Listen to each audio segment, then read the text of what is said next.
मित्रों, इस दुनिया में अगर कोई सबसे बड़ा सत्य है तो है हमारी मृत्यु, जिसे चाहकर भी इंसान टाल नहीं सकता। आपने देखा होगा कि हिंदू धर्म में जब भी कोई इस दुनिया को छोड़कर जाता है तो उसके शव का अंतिम संस्कार अर्थात जला दिया जाता है।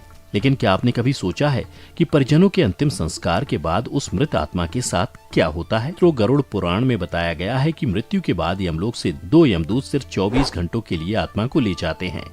इन 24 घंटों में मृतक के परिजन उसके शरीर का अंतिम संस्कार और अन्य कर्म करते हैं। आत्मा को तब तक यमलोक में उसके द्वारा किए गए कर्मों को दिखाया जाता है। इसके बाद यमदूत आत्मा को वापस उसके घर छोड़ देते हैं। उसके बाद 13 दिनों तक आत्मा अपने परिजनों के बीच रहती है, यानी 13वीं तक आत्मा अपने परिजनों के साथ ही रहती है। इसके बाद फिर से आत्मा यमलोक के लिए रवाना हो जाती है। इसी बीच आत्मा को 3 अलग अलग मार्ग दिखाए जाते हैं। अब इनमें से किस मार्ग पर आत्मा को भेजा जाएगा, यह उसके जीवन में किए गए कर्मों पर ही निर्धारित होता है। मित्रों, पहला अर्ची मार्ग यानी देवलोक की यात्रा का मार्ग माना जाता है। दूसरा मार्ग धूम मार्ग है, जिसे पितृलोक का मार्ग बताया गया है। और तीसरा मार्ग उत्पत्ति विनाश मार्ग यानी नरक की यात्रा के लिए होता है।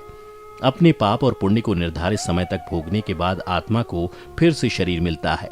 इतना ही नहीं, मृत्यु के बाद जीवात्मा को यमलोक के मार्ग में कई प्रकार की बाधाओं का सामना करना पड़ता है। इन्हीं बाधाओं में से एक है यमलोक के मार्ग पर पड़ने वाली वैतरणी नदी।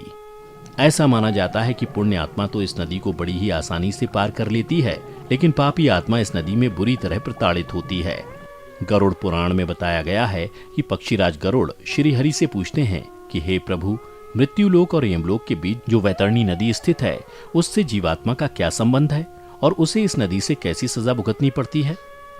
जिसके जवाब में भगवान श्री हरि ने कहा कि हे गरुड़, जो भी पापी आत्मा इस नदी में प्रवेश करती है वो रक्त रूपी जलपात्र में रखे घी की तरह खौली जाती है। इस नदी का रक्त रूपी जल कीटाणुओं और वज्र के समान सूंड वाले जीवों से भरा रहता है। साथ ही यह नदी घड़ियाल, मगरमच्छ और इनके ही जैसे अनेक हिंसक और मांस भक्षण जलचरों से भरी हुई है।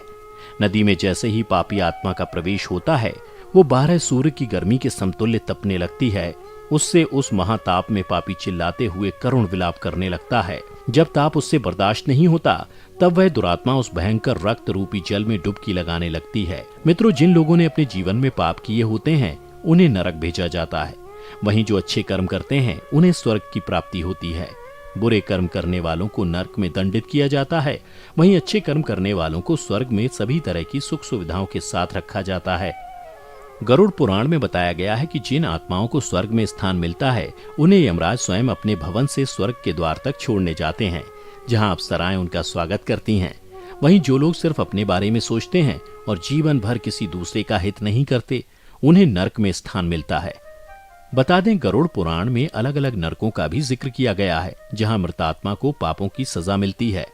इसके अलावा गरुड़ पुराण में अंधात्मश्रम नरक के बारे में कहा जाता है। यह नरक उन पति पत्नियों की आत्माओं के लिए है जो अपने साथी को केवल लाभ या उपयोग की एक वस्तु समझते हैं। इस नरक में उनकी आत्माओं को मारा जाता है। यह सिलसिला बहुत तेज गति से चलता है। वहीं तमिश्रम नरक में उन लोगों को जगह मिलती है जिन्होंने अपने जीवन में दूसरों की संपत्ति हड़पी होती है। यहाँ उन्हें तब तक मारा जाता है जब तक कि वे बेहोश न हो जाएं। दोबारा होश में आने के बाद फिर से उन्हें इसी तरह लहूलुहान किया जाता है। यह सिलसिला तब तक चलता है जब तक कि सजा का समय समाप्त ना हो जाए।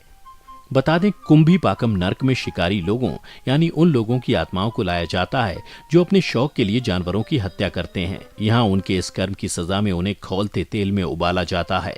मित्रों, वहीं असितापत्रम नरक में वो लोग आते हैं जो अपने कर्तव्यों से मुंह मोड़ते हैं, जिम्मेदारियों से भागते हैं। इस नरक में उन लोगों की आत्माओं को फेंका जाता है। यहाँ लाकर उन्हें तब तक चाकुओं से छलनी किया जाता है जब तक कि वे बेहोश नहीं हो जाते।